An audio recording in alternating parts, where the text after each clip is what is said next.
No sertão marcado por injustiça e violência, surgiram homens que dividem até hoje a memória do Brasil. Lampião e seus 7 cangaceiros mais temidos caminharam entre honra e brutalidade, deixando rastros de sangue, coragem e lendas que resistem ao tempo. Heróis para uns, monstros para outros, eles transformaram o Nordeste em palco de justiça própria. Ao revisitar seus feitos, resta a pergunta: de que lado você ficaria nessa história? Nenhuma criança, nenhuma família honesta sofrerá enquanto eu andar por estas veredas. Eu sou a sombra que protege os pequenos, o punho que pune a injustiça quando a lei vira silêncio. Diga-me, de onde você me escuta agora? Quero você ao meu lado nesta história. Juntos, faremos justiça onde o mundo virou as costas. Virgulino Ferreira da Silva, o Lampião, liderou o cangaço como símbolo de rebeldia contra coronéis, volantes e injustiças do sertão. Lutava por vingança familiar, sobrevivência e poder num Nordeste marcado por miséria e violência.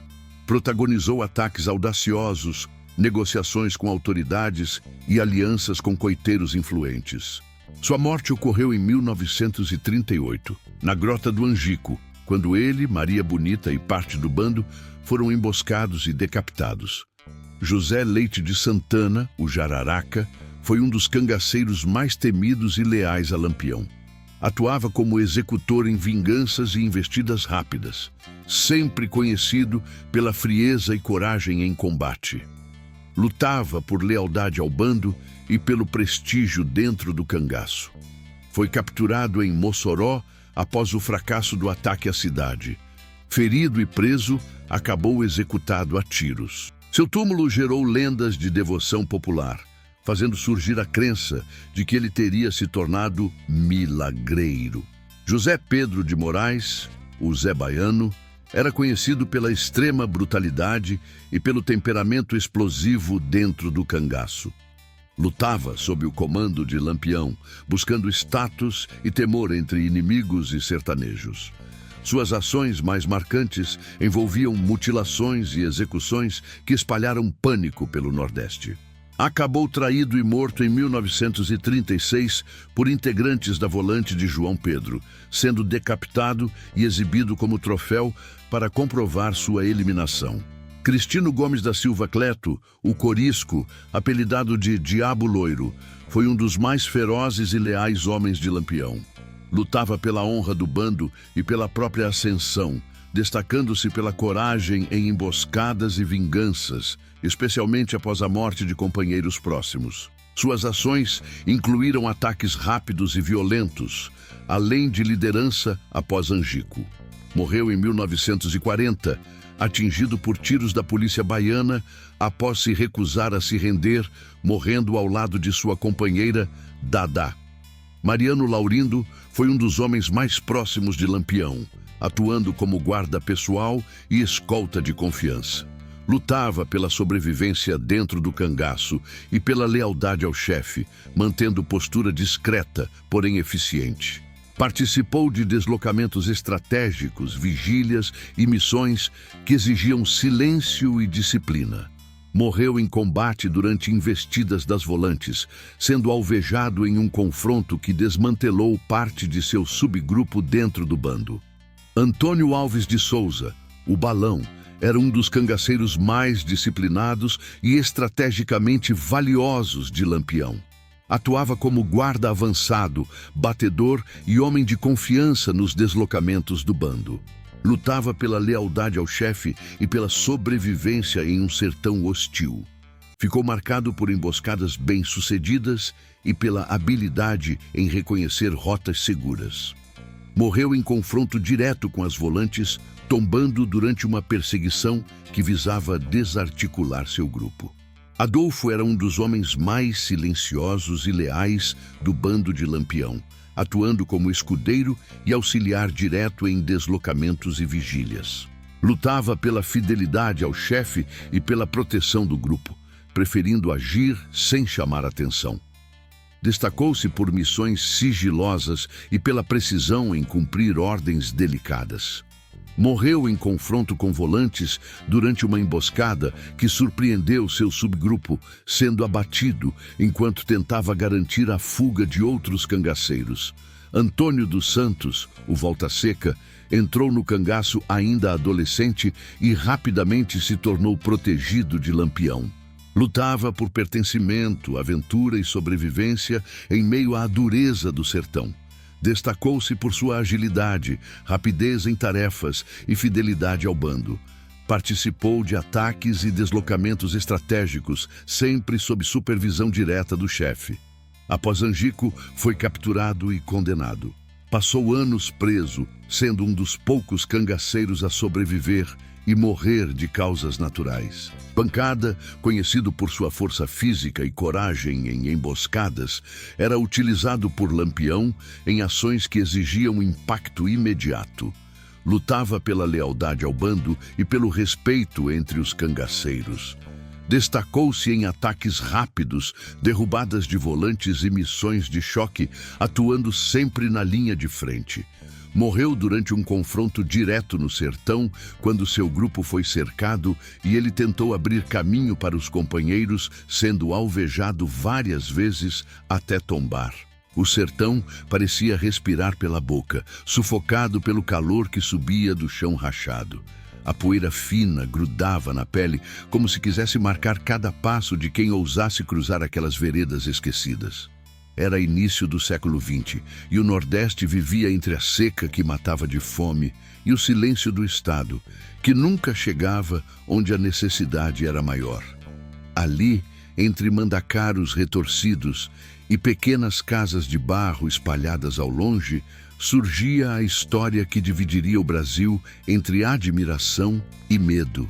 Virgulino Ferreira da Silva ainda era um homem jovem, mas já carregava no rosto um traço rígido de quem aprendera cedo que a vida no sertão não oferecia favores.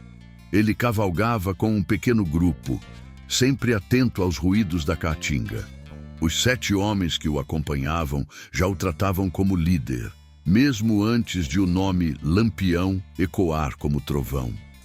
Cada um sabia que as veredas traiçoeiras escondiam mais perigo do que abrigo, e por isso avançavam em silêncio, como quem pisa em terreno sagrado. A seca de 1915 deixara marcas profundas. Famílias inteiras caminharam quilômetros em busca de água, comida ou trabalho, muitas vezes retornando apenas com a dor de ter perdido tudo. Os coronéis, donos de terras e influentes políticos locais controlavam a região com punhos de ferro, cobrando taxas, impondo favores e usando jagunços armados para resolver disputas. Os pobres pagavam com réis o que não tinham, e quando não pagavam, pagavam com o corpo. Virgulino via essas injustiças de perto desde criança. O pai dele, José Ferreira, acreditava que respeito era conquistado pela honra. Não tinha riqueza, mas tinha palavra forte.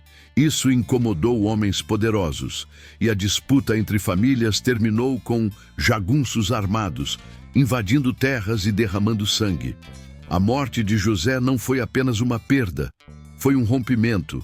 A partir daquele dia, Virgulino entendeu que o sertão tinha regras próprias, e nenhuma delas favorecia quem buscava justiça pelos caminhos tradicionais. Naquela tarde silenciosa, Lampião, ainda em transformação, observava o horizonte, sentindo o cheiro da terra quente misturado ao couro queimado da sela. Os homens ao seu lado também carregavam motivações profundas. Jararaca, com olhar afiado, jurara defender Virgulino desde que testemunhou a perseguição covarde contra a família Ferreira. Corisco, que mais tarde ganharia fama como o Diabo Loiro, ainda era um jovem impulsivo, mas via em Virgulino alguém capaz de enfrentar a ordem que esmagava os pobres. Mariano, Balão, Adolfo, Volta Seca e Pancada completavam o pequeno grupo que caminhava unido por destino e circunstância.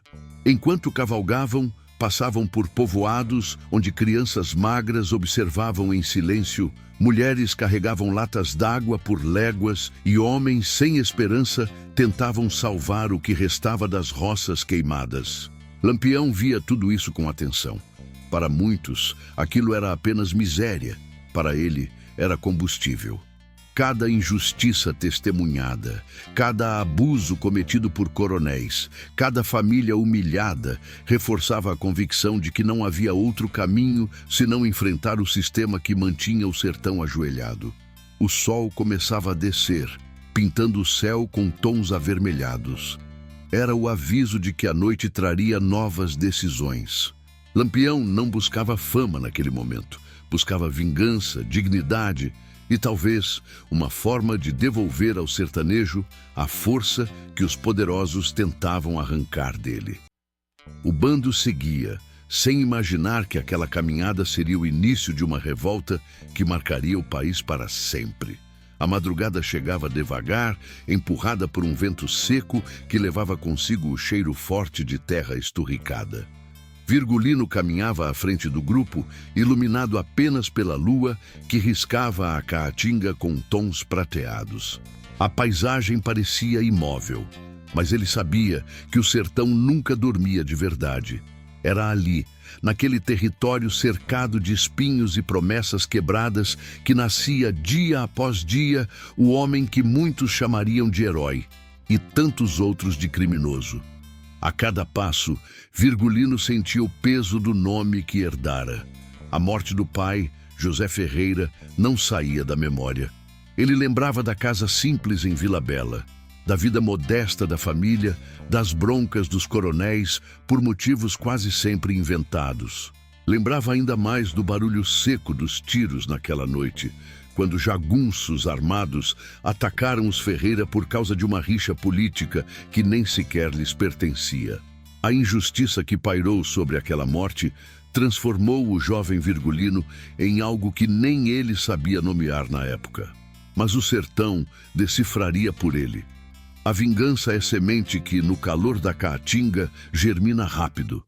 Foi nesse ambiente de revolta que Jararaca apareceu como aliado. Ele vira de perto como a família de Virgulino fora tratada, e a lealdade que nasceu ali não precisou de juramento. Jararaca era frio, calculista, e enxergava no jovem sertanejo algo raro. Coragem misturada com uma espécie de honra que não se via em homens comuns. Ele acreditava que Virgulino poderia enfrentar coronéis que, por décadas, exploraram trabalhadores e moldaram o sertão à base de mandatos, mil-réis e pólvora. Com o tempo, outros homens começaram a se aproximar. Muitos não procuravam um chefe, mas um propósito. E Virgulino oferecia o único que fazia sentido naquele Brasil esquecido: enfrentar a injustiça com as próprias mãos. O grupo cresceu com Corisco, que trazia consigo o impulso de quem nunca teve escolha, com Zé Baiano, que carregava a carga pesada de sua própria brutalidade, e com Mariano, silencioso e disciplinado, cuja fidelidade era sua arma mais perigosa. Balão, atento aos rastros do terreno. Adolfo, discreto como a madrugada. Volta Seca, ainda um menino escapando da pobreza extrema. E Pancada, de força inquestionável, completavam o que seria o início do bando mais temido do país. A influência dos coronéis era inevitável nessa formação. Em cidades como Floresta e São José de Belmonte, os donos de terra dominavam tudo: quem casava, quem plantava, quem devia e quem morria. Era comum que homens pobres, acusados injustamente de dívidas, fossem obrigados a entregar suas últimas moedas de mil-réis ou suas poucas cabeças de gado. Lampião testemunhava esses abusos desde antes de empunhar um mosquetão. E para ele, lutar contra tudo aquilo não era crime, era pagar uma dívida antiga com o sertão. Naquela manhã, enquanto o sol surgia firme atrás da caatinga, Virgulino sabia que seu caminho estava traçado. Não havia retorno possível. O sertão o moldara com dor, raiva e um senso de justiça que, embora duro, era o único que conhecia. Ele olhou para os homens ao seu lado, 7 figuras tão marcadas quanto ele, e percebeu que todos haviam sido forjados pela mesma chama. A justiça do Brasil não os alcançaria. Eles mesmos teriam de fazê-la, custasse o que custasse. O sol já ia alto quando Virgulino e seus homens chegaram à beira de um açude seco, onde a terra rachada expunha marcas de um passado que o sertão insistia em repetir. Aquele era o ponto de encontro escolhido por Lampião para reorganizar o grupo.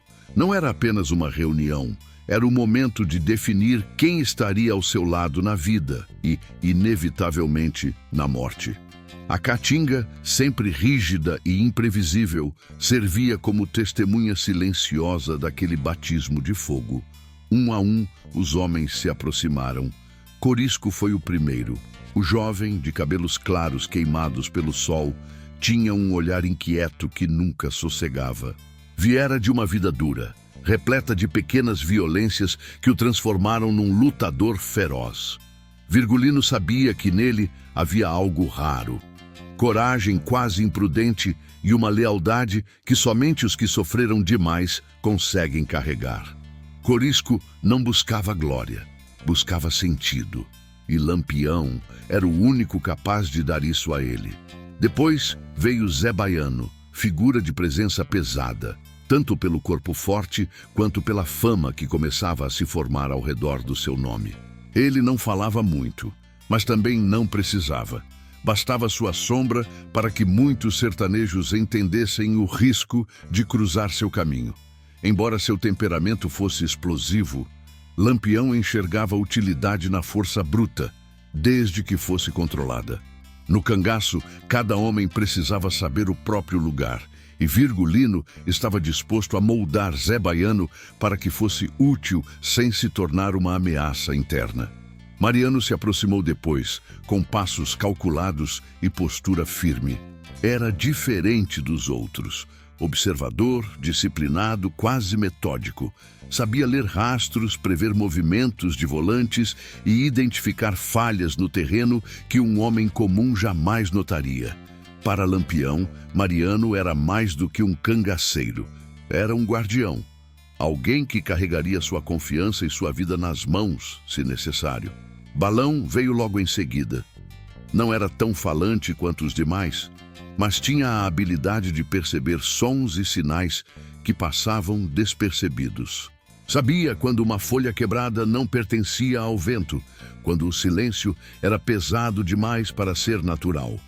Esse instinto o tornava essencial para emboscadas, fugas rápidas e noites em que o bando precisava desaparecer na mata como se nunca tivesse existido. Adolfo apareceu com sua expressão fechada e passos tranquilos. Ele era o tipo de homem que fazia mais do que dizia. No cangaço, isso era ouro puro. Lampião sabia que, em meio à poeira, ao fogo e à correria, quem falava pouco e observava muito, valia por 10. Adolfo seria o escudo silencioso que tantas vezes salvaria o grupo sem que ninguém percebesse. Volta Seca era o mais jovem de todos. Trazia no rosto a mistura de inocência perdida e vontade de pertencer a algo maior do que a miséria que o perseguira desde pequeno. Virgulino não o tratava como criança. Tratava como alguém que aprenderia com o tempo a carregar o peso do mundo nos ombros. Havia potencial naquele menino. Por último, chegou Pancada. Não por atraso, mas porque seu caminhar era lento, pesado, marcado pela força física que carregava. Ele era o tipo de homem que segurava a linha de frente, que abria caminhos impossíveis e que resistia onde outros cairiam. Quando todos estavam reunidos, Lampião sentiu que, pela primeira vez, tinha ao seu redor não apenas um grupo, mas um bando de elite. Homens diferentes, marcados por dores distintas, mas unidos por uma causa maior que qualquer um deles. Ali, no coração seco do sertão, surgia a força que mudaria o destino de muitos. A tarde caía como uma lâmina incandescente sobre o sertão quando Lampião decidiu que era hora de testar a força do bando recém-formado. A caatinga parecia ouvir cada respiração, como se o próprio sertão aguardasse para testemunhar o primeiro grande passo daqueles homens. O silêncio não era comum. Ele denunciava que algo prestes a acontecer carregava o peso de mudança. Virgulino sabia que, a partir daquele dia, nenhum deles poderia voltar atrás. O primeiro ataque não surgiu por ambição, mas por necessidade. Uma volante de Pernambuco estava rondando fazendas próximas a Belém, do Rio São Francisco, pressionando coiteiros e humilhando famílias pobres em busca de informações sobre grupos armados. Virgulino não tolerava injustiça, especialmente quando os mais fracos eram usados como ponte para alcançar os mais fortes. A notícia de que soldados haviam arrancado o pouco de comida que restava de uma família sertaneja foi o estopim. O bando se posicionou ao amanhecer, escondido entre juazeiros e pedras altas. A névoa fina carregava o cheiro de orvalho misturado ao de couro envelhecido. Corisco inquietava-se, como animal prestes a saltar. Zé Baiano afiava o facão sem dizer palavra. Mariano observava o terreno com olhos de guarda. Adolfo mantinha postura rígida, atento aos ruídos. Balão tentava identificar rastros frescos. Volta Seca tremia discretamente, mas seu olhar buscava coragem na sombra de Lampião. Pancada, silencioso, parecia carregar o peso dos 7 nos ombros. A volante surgiu com passos confiantes, acreditando estar diante de mais um dia comum de perseguição. Mas o sertão raramente oferece dias comuns. Virgulino ergueu o braço. Um gesto curto, preciso. E o mundo explodiu em pólvora. O tiroteio ecoou pela Caatinga como trovão seco. Alguns soldados caíram antes de entender o que acontecia. A luta foi rápida, como costuma ser quando um lado conhece o terreno e o outro apenas ocupa espaço. Lampião avançou com firmeza, mantendo os homens em formação. Era ali, naquele instante, que o bando aprenderia não apenas a sobreviver, mas a seguir ordens sem hesitar. A volante recuou, desorganizada. O ataque deixou claro que aquele grupo de homens não era comum. Não eram retirantes famintos, nem bandoleiros desordenados. Eram combatentes disciplinados, guiados por alguém que sabia exatamente o que queria. A notícia se espalharia rápido. E Lampião sabia. Cada vitória traria consigo um cerco mais apertado. Após o confronto, o bando se reuniu em um pequeno esconderijo perto da mata fechada. O fogo da noite iluminava rostos tensos e sujos de pólvora. Foi ali, nesse cenário marcado pelo cheiro forte de fumaça e suor, que Virgulino pediu silêncio. Ele levantou o mosquetão e fixou o olhar em cada um dos 7 homens. No cangaço, ninguém caminha sozinho e ninguém fica para trás. Era mais que uma frase, era um juramento.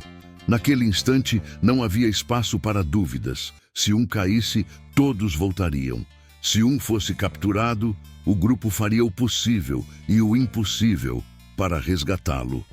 A Caatinga podia ser cruel, mas seria ainda mais cruel se eles se permitissem fraquejar uns com os outros. Os homens assentiram. Nenhum deles esqueceu aquele momento. O juramento da Caatinga se tornou o alicerce que manteria o bando vivo em situações que destruiriam grupos comuns.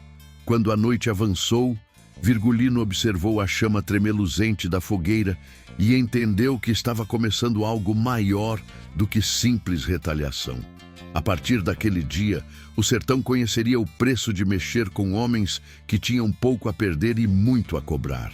A madrugada avançava quando o bando deixou o esconderijo, seguindo por uma trilha estreita que cortava a Caatinga como uma cicatriz antiga.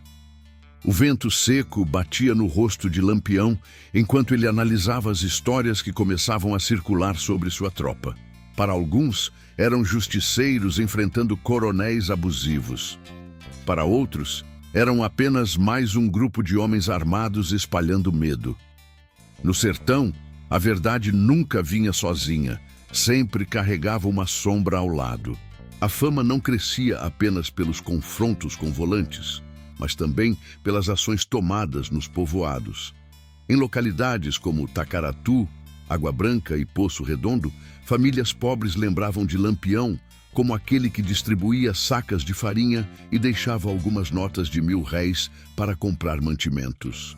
Muitas dessas ajudas surgiam após ataques a fazendas de coronéis que há anos exploravam trabalhadores e confiscavam sua produção sob pretexto de dívida.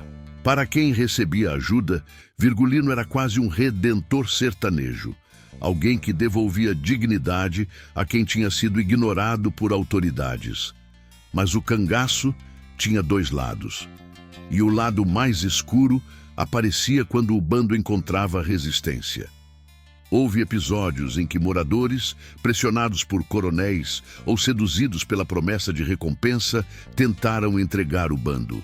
Nessas situações, a resposta de alguns homens, especialmente Zé Baiano, ultrapassava limites que Lampião não aprovava totalmente, mas tolerava por entender as leis não escritas da sobrevivência no sertão. O som de choro abafado, portas quebradas e pedidos de clemência era parte da realidade dura daquele tempo. A violência nunca era gratuita, mas também nunca deixava de existir. Em certas ocasiões, o bando entrava numa vila apenas para cobrar uma contribuição, espécie de imposto informal que garantia a proteção local. Era um reflexo do governo ausente, das volantes despreparadas e da insegurança que rondava o sertanejo. Muitos preferiam pagar algumas notas de R$ 1.000 ao bando do que lidar com jagunços de coronéis, cuja violência muitas vezes era pior. Lampião carregava esse peso. Ele percebia como cada escolha reverberava no sertão. Ajudar uns significava prejudicar outros. Combater coronéis trazia alívio a famílias pobres, mas provocava retaliações brutais contra povoados inteiros. A guerra nunca vinha só. Sempre arrastava quem vivia à margem. Em algumas noites, quando o bando descansava em casas de coiteiros, era comum que moradores rezassem o terço à luz de candeeiros, pedindo proteção. A fé era a única arma que muitos possuíam. Lampião, respeitando tradições, fazia o sinal da cruz antes das refeições e carregava escapulários, não por superstição, mas porque reconhecia o poder simbólico que aquilo tinha sobre as pessoas. A religiosidade era um verniz que suavizava a presença daqueles homens armados, mesmo quando a sombra deles parecia maior que a luz. Mas os coronéis não deixavam barato.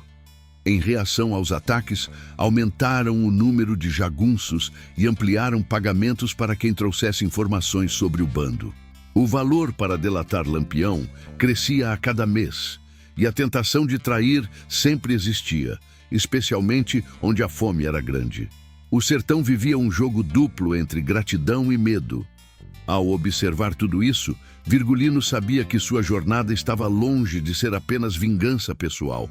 Ele carregava agora o destino de um grupo de homens e, sem perceber, também a esperança de quem via no cangaço a única forma de respostas num Brasil que insistia em fechar os olhos para os esquecidos.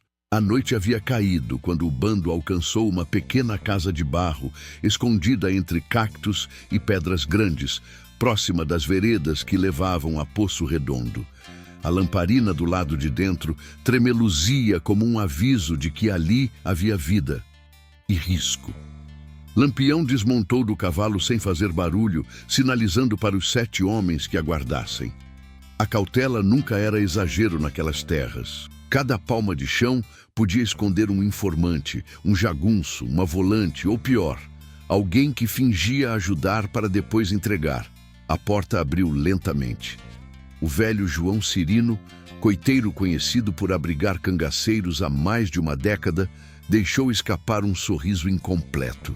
A vida havia lhe arrancado dentes, mas não lhe arrancara coragem. Ele ofereceu abrigo, água e um silêncio precioso. Aqueles gestos simples eram o que mantinham o cangaço vivo. Sem a rede de coiteiros espalhada entre Alagoas, Sergipe, Bahia e Pernambuco, Lampião e seus homens já estariam mortos. Era nas casas humildes que encontravam descanso, notícias, mantimentos e informações valiosas sobre movimentos de volantes.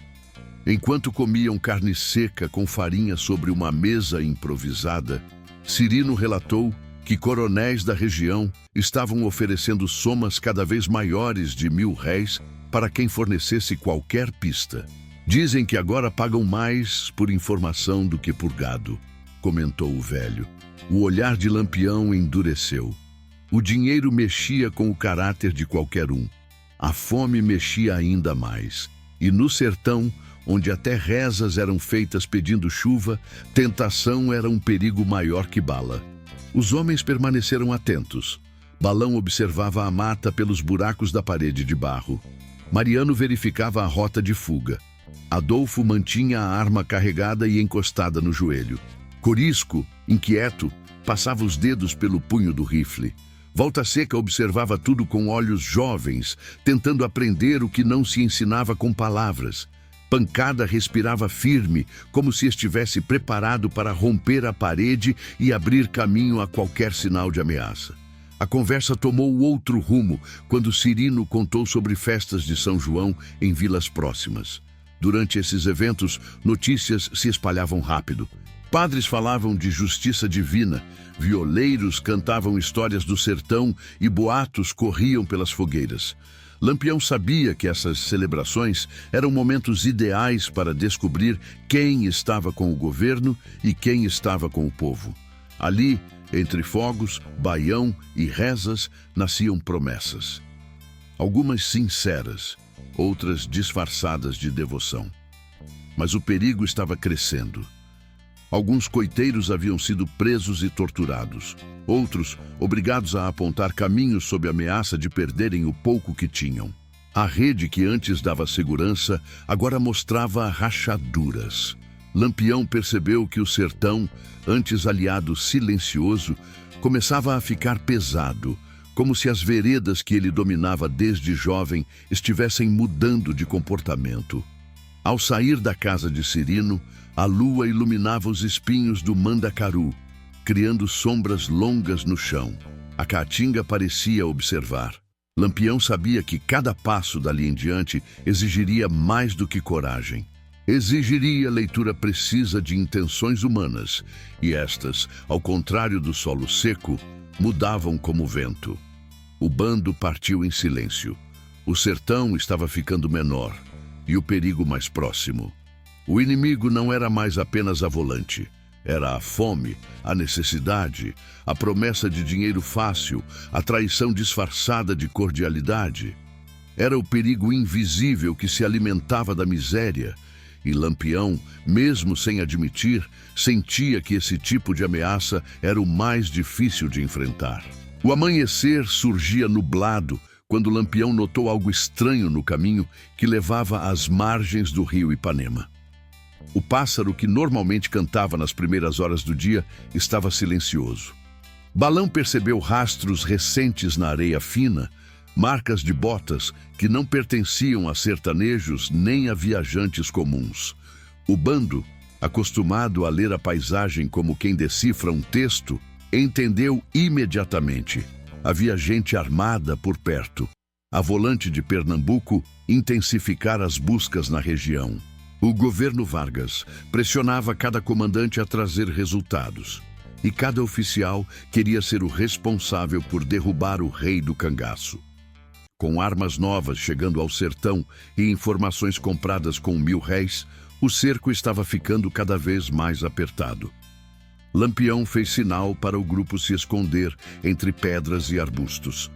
O silêncio se tornou absoluto. A poeira levantada pela brisa parecia gritar. Mariano, com olhar calculado, avaliava a melhor rota de fuga caso fossem descobertos. Zé Baiano apertava o facão, como se já sentisse o cheiro da batalha. Corisco mantinha os músculos tensos, pronto para o ataque. Volta Seca respirava devagar, tentando controlar o nervosismo que sempre surgia antes de disparos. Adolfo, firme, observava cada detalhe ao redor. Pancada parecia uma muralha humana. Os soldados apareceram logo depois. Vinham em formação dispersa, mas ainda assim confiantes demais. O sertão enganava facilmente quem não o conhecia. O vento mudava rápido, o solo denunciava pés apressados, e o silêncio sempre carregava sinais que apenas quem vivia ali sabia interpretar. O primeiro tiro ecoou como trovão. Um soldado caiu, depois outro. A volante se espalhou, procurando cobertura onde não havia. Os homens de Virgulino atacaram com precisão. Corisco avançou por uma lateral. Zé Baiano derrubou 2 soldados em sequência e Mariano manteve a retaguarda segura. Lampião coordenava tudo com gestos curtos, sem desperdiçar palavras. A briga, porém, não terminou rápido como as anteriores. Os soldados estavam melhor armados. Um disparo atingiu de raspão o ombro de Adolfo. Outro acertou a perna de pancada, mas ele seguiu lutando como se nada tivesse acontecido. O calor subia, misturando cheiro de pólvora, suor e poeira. A caatinga, que sempre acompanhava os destinos dos homens, assistia em silêncio à troca brutal de tiros. Foi então que a emboscada se revelou maior do que o esperado. Uma segunda tropa se aproximava pela retaguarda. Mariano foi o primeiro a perceber e gritou o alerta. Lampião ordenou retirada imediata. Cada homem sabia onde deveria estar em momentos assim. Pancada, mesmo ferido, ficou para trás por alguns segundos, abrindo caminho a golpes de rifle para que os outros escapassem. O corpo forte dele segurou o avanço da volante, mas o preço foi alto demais. Um tiro certeiro o atingiu no peito. Ele tombou de joelhos, olhando para o grupo como quem pedisse para continuarem. Lampião viu, mas não tinha escolha. O sertão ensinava que hesitar era morrer. A fuga se tornou corrida desesperada por entre pedras e galhos secos. O vento quente batia no rosto dos homens, lembrando que a vida no cangaço era uma linha tênue. Ao alcançar uma área mais alta, o bando parou para recuperar o fôlego. O silêncio era denso. A ausência de pancada pesava como chumbo. Virgulino fechou os olhos por um momento, não para rezar, mas para aceitar mais uma perda inevitável. Cada morte dentro do bando era como arrancar um pedaço dele. O sol subia, forte e impiedoso. E Lampião sabia que aquele não seria o último sangue derramado naquele ano. O calor do meio-dia parecia dobrar o peso sobre os ombros de Lampião, enquanto o bando seguia pela região de Pão de Açúcar, rumo às margens do São Francisco. O rio sempre foi uma linha de vida para o cangaço. Fornecia água, abrigo natural e rotas que confundiam as volantes. Mas, naquele momento, nem mesmo o velho Chico parecia oferecer a segurança de outros tempos. O sertão inteiro parecia encolher como se cada vereda se transformasse em armadilha. A morte de Pancada deixara não apenas um vazio no grupo, mas também um rastro de alerta. Se eles estavam perdendo homens tão fortes e experientes, era porque algo havia mudado no equilíbrio do sertão. Mariano, agora mais silencioso que o comum, tentava manter o foco, analisando rastros e ouvindo sons distantes. Corisco estava inquieto, tomado por uma mistura de raiva e sede de vingança. Adolfo caminhava com expressão fechada, carregando o peso de sobreviver enquanto companheiros caíam. Volta Seca, cada vez mais marcado pela realidade do cangaço, tentava não demonstrar os medos que cresciam por dentro. As notícias que chegavam pelos coiteiros eram cada vez mais sombrias. O governo de Getúlio Vargas ampliara o armamento das volantes e intensificara as punições contra qualquer um suspeito de ajudar cangaceiros. Homens inocentes estavam sendo espancados para arrancar informações, e coronéis que antes ignoravam o problema agora ofereciam quantias generosas de R$ 1.000 por qualquer pista. A rede de proteção que sustentara Lampião durante tantos anos estava se desfazendo.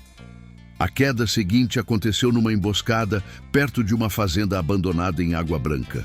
Mariano, tentando garantir passagem segura para o bando, foi surpreendido por tiros vindos de dentro de um curral tomado pelo mato. O combate foi curto, mas devastador. Mariano foi atingido no abdômen e caiu sem fazer ruído. Lampião tentou alcançá-lo, mas o tiroteio foi tão intenso que qualquer homem que tentasse passar seria morto também. O nome de Mariano se juntou ao de Pancada nas lembranças pesadas que o cangaço obrigava a carregar. Depois veio Adolfo. Ele foi pego em uma operação articulada, algo incomum para as forças da época. As volantes montaram uma falsa rota de fuga, espalhando rastros e deixando sinais que imitavam os de coiteiros confiáveis. Adolfo, sempre vigilante, percebeu tarde demais o engodo. Tentou reagir, tentou recuar, mas foi cercado. Tombou ali, no meio da caatinga, segurando o mosquetão com firmeza até o último instante. A notícia chegou ao bando por meio de um menino que havia testemunhado tudo, e o impacto abalou até os homens mais firmes. Nesse período, Volta Seca acabou capturado. Não resistiu, porque sabia que, naquele momento, lutar significaria uma morte inútil. Foi levado para a prisão, onde as versões dizem que sobreviveu graças à pouca idade e às transformações políticas que se aproximavam. Mesmo assim, sua ausência desestruturava o grupo. Lampião sentia como se o sertão estivesse retirando peças de um tabuleiro que ele já não controlava. As noites se tornaram mais longas. O barulho da mata parecia suspeito demais. Fogos de artifício usados em festas de São João passaram a ser confundidos com disparos.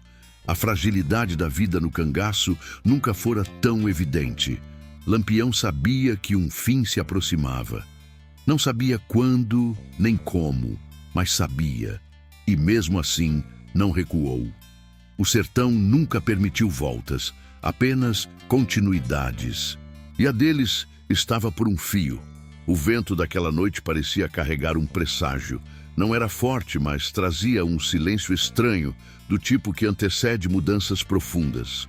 Lampião e os poucos homens que ainda restavam haviam chegado à grota de Angico depois de dias exaustos, fugindo de pistas falsas, evitando encontros e tentando sobreviver ao cerco que apertava de todos os lados. O local, isolado entre pedras altas e vegetação fechada, parecia seguro.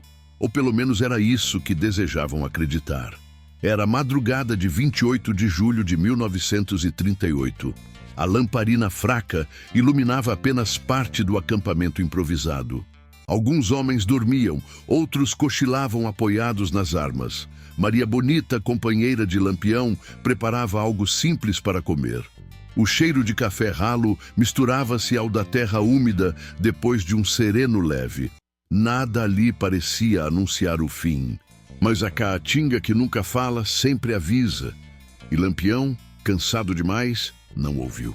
Dias antes, informações haviam sido entregues às volantes de Alagoas e Sergipe. Coiteiros, pressionados por torturas e ofertas de dinheiro, deram pistas importantes. Coronéis interessados em reconquistar poder político também contribuíram. A movimentação do bando estava mapeada. A operação que se formava contra Lampião não era comum. Era um ataque calculado e coordenado, muito diferente das perseguições improvisadas do passado. Pela primeira vez, o Estado inteiro parecia apontar suas armas para um único homem. Por volta das 5 da manhã, enquanto o céu começava a ganhar um tom azul acinzentado, a volante comandada por João Bezerra alcançou a grota. Os soldados avançaram silenciosamente, guiados por rastros e por informações que finalmente pareciam confiáveis. Eles sabiam que se atacassem no momento certo, o elemento surpresa faria toda a diferença. O primeiro tiro cortou o silêncio como um rompimento de aço. Em segundos, a grota de Angico se transformou num redemoinho de pólvora, gritos e poeira. As balas ricocheteavam nas pedras, atravessavam galhos secos e levantavam areia que ardia nos olhos. Lampião tentou se levantar rapidamente, mas o terreno íngreme dificultava qualquer movimento. Ele tentou orientar os homens, mas a emboscada era perfeita demais. A vantagem estava totalmente do outro lado. Maria Bonita caiu ao lado dele, atingida por disparos que pareciam vir de todas as direções. Um grito rápido escapou dela antes de desabar. Lampião, ainda tentando visualizar a posição dos inimigos, foi atingido na cabeça. O impacto foi tão forte que seu corpo caiu sem chance de reação. A figura que por tantos anos comandara o sertão agora jazia imóvel, sob um céu que começava a clarear. Os demais cangaceiros tentaram reagir, mas o cerco era absoluto. Alguns morreram tentando fugir. Outros foram abatidos antes mesmo de se levantarem.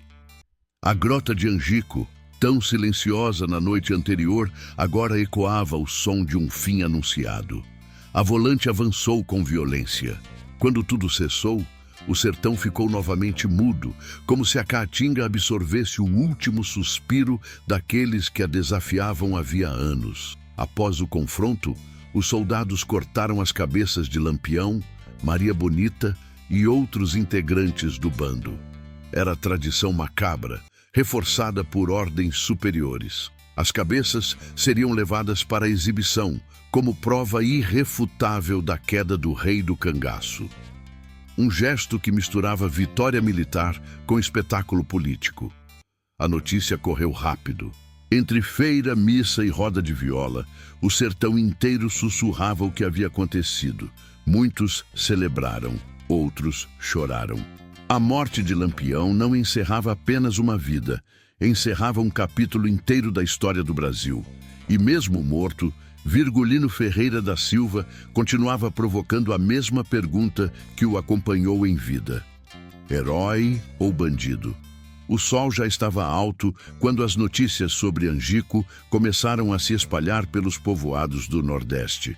Em feiras movimentadas, entre bancas de rapadura, farinha e cachaça, os rumores chegavam antes mesmo dos vendedores abrirem suas lonas. Nas igrejas, durante as missas da manhã, fiéis cochichavam entre um terço e outro, enquanto padres tentavam manter a liturgia mesmo com o peso de um fato que mudaria o sertão para sempre. A morte de Lampião e de parte de seu bando se tornava notícia viva, carregada por viajantes, tropeiros, beatas e comerciantes. Cada um contava de um jeito diferente, mas nenhum ignorava a importância daquele acontecimento. O corpo do rei do cangaço não estava mais entre os vivos, mas sua presença parecia maior do que nunca. Em muitos lugares, sua imagem surgia nos cordéis vendidos em feiras. Poetas improvisavam versos ao som de viola, narrando a vida, os amores e a queda do homem que dividira o sertão entre amor e ódio. Maria Bonita também se tornou símbolo, não apenas por ter sido a primeira mulher a entrar para o cangaço, mas por ter permanecido ao lado de Lampião até o último suspiro. A história dos dois atravessava o sertão como lenda de amor e coragem, mesmo que marcada por sangue e sofrimento. Corisco, ao saber do que ocorrera, parecia carregar metade do luto e metade da fúria. Ele se recusou a aceitar o fim de Lampião como derrota definitiva. Ferido pela perda, continuou no cangaço por mais 2 anos, acompanhado de Dadá, sua companheira, que também enfrentou as agruras da caatinga com uma bravura que poucos homens possuíam. Mas a pressão do governo continuava feroz. Em maio de 1940, encurralado pela polícia baiana, Corisco se viu sem saída. Um tiro certeiro selou seu destino, enquanto Dadá sobrevivia e carregaria para sempre as marcas físicas e emocionais daquele período. Volta Seca, capturado ainda jovem, teve sorte diferente. Sobreviveu às prisões e enfrentou anos de trabalho forçado. Apenas após mudanças políticas no país, conseguiu a liberdade. Contava histórias do cangaço como quem fala de um tempo que não volta mais. Um tempo duro, mas real, marcado por escolhas que nenhum sertanejo pobre podia evitar. Seu destino se tornou exceção em um universo de vidas interrompidas pela violência.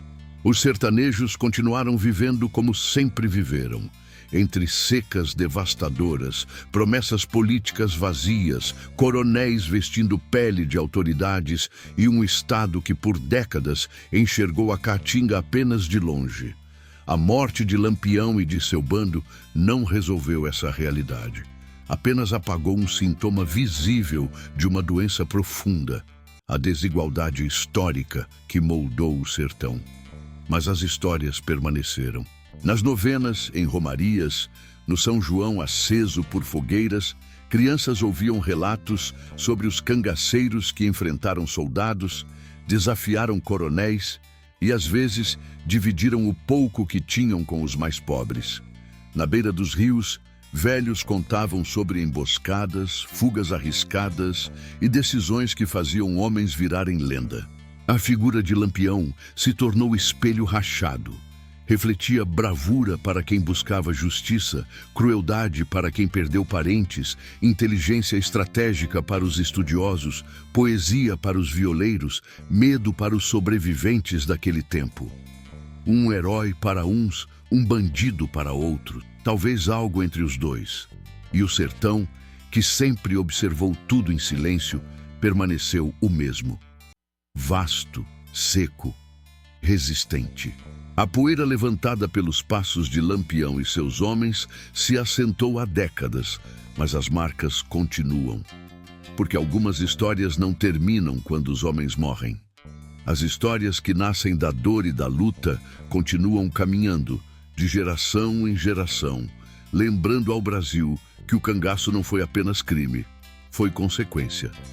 E enquanto houver quem conte, enquanto houver quem escute, Lampião jamais deixará de viver na memória áspera e teimosa do Nordeste.